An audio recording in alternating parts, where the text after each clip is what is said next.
Bugün yaşadığım sorun hakkında konuşmak istiyorum. Yani kendim yaşadığım sorun hakkında. Bugün hastaneye gittim. Kovanjar olarak gerçekten ben hastanemizden utandım. Neden utandım? Kulak burun boğaz doktoru, özellikle çocuk doktoruna gitmişken hepsini bir gezeyim dedim. Kulak burun boğaz doktoru sordum, haftada bir gün. Çocuk doktorunu sordum, haftada bir gün. Ortopedi doktorunu sordum, haftada bir gün. İroloji doktoru hiç yok. Sadece genel cerrahi ve dahiliye doktoru, o da var mı yok mu belli değil. Zaten ufak bir şeyden Elazığ'a gönderiyorlar. Bugün Kovanjar ilçemiz Elazığ'ın en gözde ve en büyük ilçesi. Bu büyük bir sorun.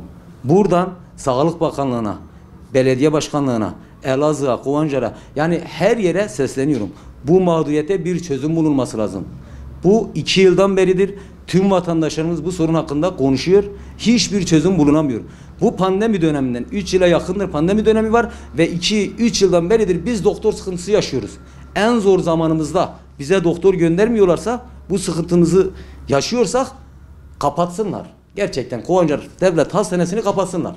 Ben bugün bir kendim şahit oldum. Hiçbir doktor yok. Sabah 7'de ben 7.30'tu ben geldim. Kuyruk vardı. Bayağı bir kuyruk vardı. Ben de sıraya girdim. Hani alırım diye. 8.30'da falan bana sıra geldi. Sırayı aldım. Benden sonra gelenlerin hepsi geri gitti. 30 kişiyi geçmeyecek. Ondan sonra kalanlar öğlen sonuna yetişirse. Adam ta Karakoçan'a bağlı bir köyden gelmiş. 45 dakika yol gelmiş. Adam muayene olmadan geri gitmiş. Yani çocuğunu getirmiş, bu çocuğu, Kundak'taki çocuğunu adam muayeneye getirmiş, sıra bulamamış. Yani kontenjanda olmuş, geri gitmiş. Haftada bir günü buluyor, o da gelip geri gidiyor. Yani bu gerçekten ağlanacak bir durum. 90'ları yaşıyoruz. 2023 değil, 90'ları yaşıyoruz. Bundan 2 yıl önce Kovanjar'ın doktorları gerçekten de çok güzeldi. Ve hiçbir şikayet alınmıyordu. Neden? Her bölümün doktoru vardı. Ve millet de gittiği zaman sıraya girmeden, ben 11'de gidip 11.30'da hastaneden çıktığımı hatırlıyorum. O zaman çıkıp bir röportaj yapmazdık. Neden? Çünkü sıkıntımız yoktu. Ama şu an ben hastane yönetimiyle de tartıştım o gün. Çünkü büyük bir sıkıntı. Adamlar diyor ki biz getiremiyoruz. Bunu başka yerlere bildirmen lazım. Bunu diyen başhekim, yani bizim yapabilecek hiçbir şeyimiz yok. Peki bunu biz kime söylüyoruz? Fahrettin Koca'ya mı gidelim, yani bir doktor buraya göndermesi için illa ki gidip Sağlık Bakanı başkanı mı bulmamız lazım? Yani ben buradaki yetkililerine, tüm sivil toplum kuruluşlarına sesleniyorum. Gerçekten bu sorunumuzu çözsünler. Kendim için değil, Kovanjar halkı için sesleniyorum. Ben bugün o gördüğüm manzarayı bir daha görmek istemiyorum. Çünkü millet çok mağdurdu, çok çaresizdi.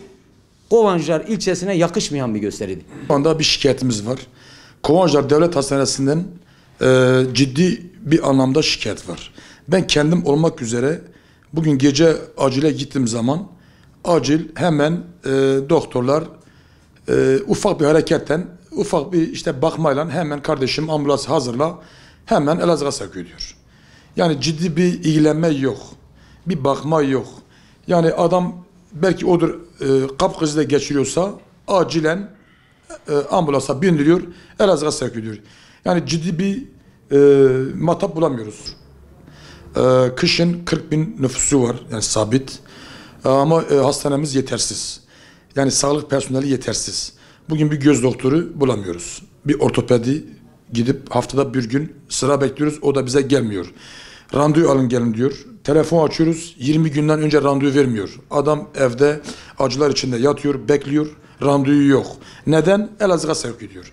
Yani Elazığ'a mecbur ediyor. Fatih Sekin'e git kardeşim, acı sen. Kardeşim bu adamın maddi durumu iyi değil. Adam gidemiyor.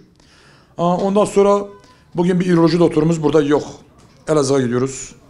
Durumu iyi olmayan insanlar var, gidemiyor. Çocuk doktorumuz yok. Daha önce bir tane bayan burada vardı. Ben kendim yaşadım. 7 ay önce bana bir çocuk oldu. 8 ay önce ben kendisine gittim. Çocuğu anne, yani hanımla gittim. Yaptığımız bir kontrolde çocuk durumu iyi değil. Derhal hastaneye Elazığ'a kaldırın dediler. Ana karnına ölebilir. Biz gittik. Oradaki doktorla buradaki doktor hiçbir alakası yok. Herhalde ki doktor en sonunda kendi tayini kendi istedi gitti. Çünkü mesleğinden yetersiz olduğu için. O günden beri zaten şikayet üzerine şikayet vardı doktordan dolayı. O günden bugüne daha doktorumuz gelmemiş. Şu an şu doktorumuz yok. Herkes Elazığ'a gider, acile gider, evine geri gelir. Sağlık ocağına giderse sağlık ocağına biliyorsunuz herhangi bir müdahale yapılmıyor. Eczanelerde ilaçlar çok pahalı.